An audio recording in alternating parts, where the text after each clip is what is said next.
আয় আয়। এখানে বাইরে আছে প্রায় 20-25টার মতো বাইরে আছে। এবার ভিতরে দেখাই।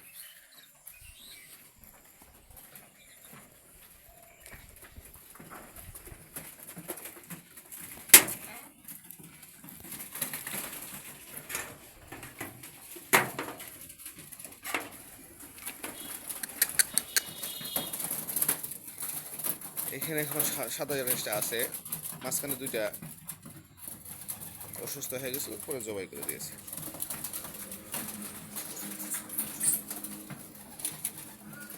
এখানে খাবারের পর দেওয়া আছে, আজকে ভাত দিয়েছি সকালে। এরা আবার ভাতও খায়, কিন্তু দেখা যায় যে অনেক কবুতর আবার ভাত খায় না, ভাত খাচ্ছে। সাথে ভুট্টার গুঁড়া দেওয়া আছে, খাবারে দেওয়া আছে ভুট্টার গুঁড়া, তারপরে ডাল দেওয়া আছে, ডালের গুঁড়া, ধান দেওয়া আছে, গম দেওয়া আছে, এই আরেকটা মনে হয় কি জানি দেওয়া আছে, খুদ দেওয়া আছে, এই কয়েকটা দেওয়া আছে।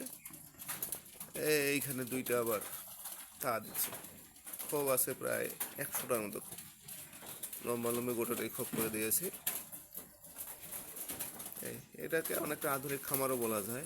এখানে প্রায় আমার 500 কবুতর রাখা যাবে, 500 ক্যাপাসিটি আছে। এখন প্রায় 30টার মতো আছে, তো আস্তে আস্তে তুলে এটা যদি ঠিকঠাক মতো আয় আয় আয় ঠিকঠাক মতো যদি করা যায় বেশ ভালোই লাভজনক। একটু উঁচা করে দিয়েছে এখানে খাবারের জন্য, লাভ আছে করতে পারলে। সবচেয়ে বড় ব্যাপার হলো যে জায়গাটা ফালাই না রাখে জায়গাটা ব্যবহার হইল।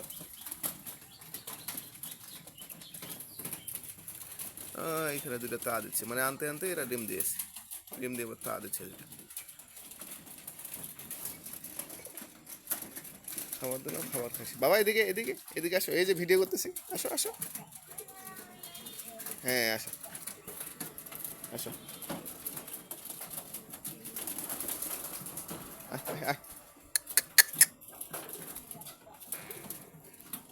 আস্তে করে আসো।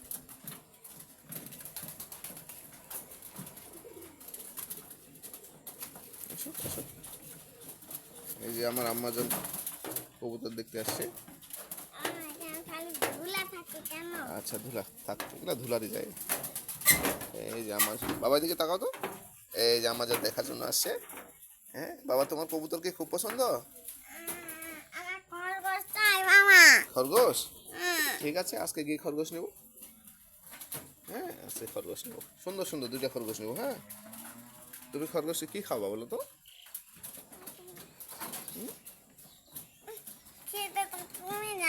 ঠিক আছে।